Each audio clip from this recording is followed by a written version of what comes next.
ગોધરાની civil હોસ્પિટલમાં માનવતા મળી પરવારી હોય તેવા દ્રશ્યો જોવા મળ્યા। ગોધરાની સિવિલ હોસ્પિટલમાં માતાઓની કફોડી હાલત જોવા મળી। ખાસ કરીને જો વાત કરવામાં તો ગોધરા શહેરના સિવિલ હોસ્પિટલમાં આવેલ પ્રસૂતિ વોર્ડમાં માતાઓની દયનીય સ્થિતિ જોવા મળી રહી છે।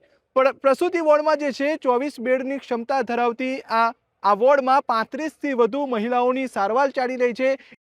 સગવડના અભાવે એક બેડ ઉપર 2 પ્રસૂતાને સુવડાવવાની ફરજ પડી છે। હોસ્પિટલના પ્રસૂતિ વોર્ડમાં દાખલ પ્રસૂતા માતાની હાલત અત્યંત કફોડી અને દયનીય જોવા મળી રહી છે।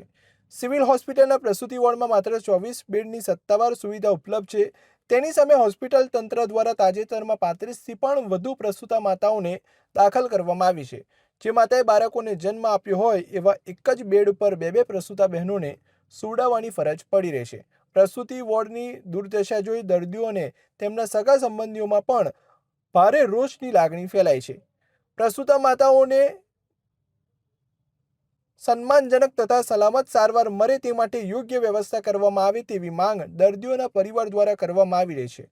હોસ્પિટલમાં પ્રસૂતિ માતા માટે 2 વોર્ડમાં કુલ 47 બેડની વ્યવસ્થા છે, જેની સામે હાલ 74 દર્દીઓ સારવાર લઈ રહ્યા છે। દર્દીઓના સગાઓને ધ્યાનમાં લઈ હોસ્પિટલ તરફથી વધુ સુવિધા ધરાવવા માટેના પ્રયત્નો હાથ ધરવામાં આવી રહ્યા હોવાનો દાવો મેડિકલ ઓફિસર દ્વારા કરવામાં આવ્યો છે। गोधरा सिविल हॉस्पिटल में अभी गायनेक वार्ड में कुल 47 बेड की कैपेसिटी है, जिसके सामने अभी 74 पेशेंट्स को एडमिट किया गया है। अभी पेशेंट का फ्लो थोड़ा ज़्यादा होने की वजह से थोड़ी मुश्किलें आ रही है। उसके सामने हॉस्पिटल की तरफ से पूरा प्रयास किया जा रहा है कि पेशेंट को कोई भी तकलीफ़ ना हो।